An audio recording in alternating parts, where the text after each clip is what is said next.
The Borghese Gallery is a wonderful place to go and visit in Rome, and I'm not sure why I'm the only one talking about it. So, here we go. The Borghese Gallery is this building built in the early 1600s by this man, Camillo Borghese. He was the Pope between 1605 and 1621. And the thing is, back then, popes were behaving like they were the emperors of the world, which they kind of were, and they ran the church like a proper mafia business, taking every opportunity to enrich themselves, even if that meant torturing, murdering people.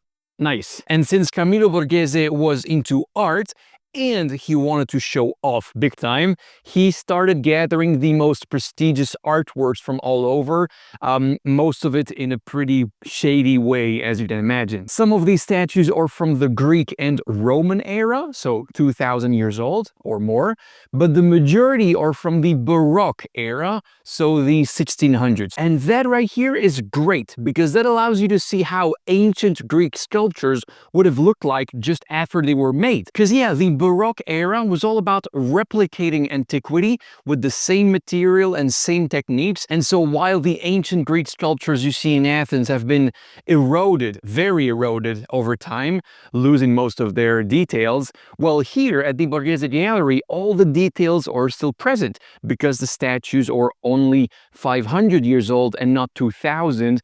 Plus, they have been protected inside that museum for the last 400 years. One of the gallery's biggest highlights is the so-called abduction of Persephone by Hades, sculpted by the very famous Bernini. It's all part of Greek mythology, and it's a very powerful and sad moment. But of course, all of this is with a tour guide, and so you will get all this information as well on what you're looking at exactly. Another highlight is the ceiling of the main room as you enter, with the most insane optical illusion I've ever seen. I'm still not sure if the ceiling is flat or domed. I mean, the whole thing is moving as you walk around. Very similar to what you would see at the Sistine Chapel in the Vatican, except here you actually are allowed to take pictures. Another highlight is Napoleon's sister.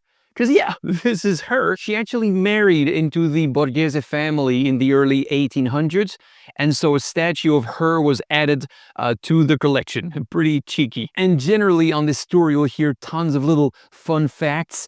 Very often these sculptures and paintings were commissioned by a guy who's madly in love with a girl, but she doesn't want him back, so he then pays an artist to make a statue or a painting that represents her in a super flattering way, distilling all sorts of hidden messages inside as well, to try and seduce her and get her to marry him. And that's what I really loved about this tour. Not only do you get to see ancient art in the best preserved possible way, but on top of that, there's so many juicy stories and gossip behind every piece.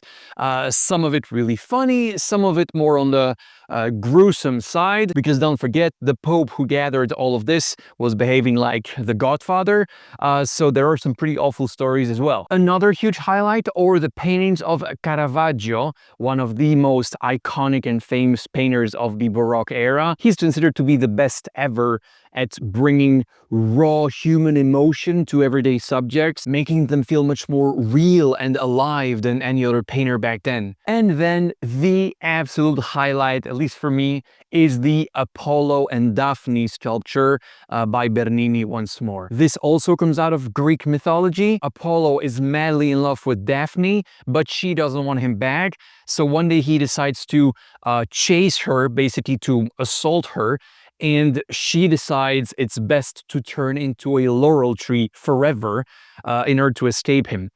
So she basically dies as a human just to become a tree. It's a very dramatic story, and this sculpture is the exact moment her body is transforming. I'm not a huge art guy myself, yet I left the Borghese Gallery full of emotions. which I really was not expecting. So yeah, highly recommended. All right, where can you book this tour? Well, you can scan this or click the link down below. It lasts 2 hours and the meeting point is directly in front of the building, which is located half an hour on foot from places like the Trevi Fountain or the Pantheon. So it's still pretty central. This link is going to lead you to the Get Your Guide website, which is the sponsor of today's video. For years, I've been using Get Your Guide way before they started sponsoring me. And that's because they have like over 100,000 activities spread across 150 countries. Basically, whatever activity you're looking for in whichever country, they have it. No need to get lost on the internet, going to 100 different websites. Everything's centralized on Get Your Guide. Super efficient and super user-friendly. Plus, you can cancel for free all the way up to 24 hours before the tour starts, which is a very, very generous cancellation policy. And on top of all of that, they have a 24/7 support line in case you need assistance with anything. So yeah, Get Your Guide.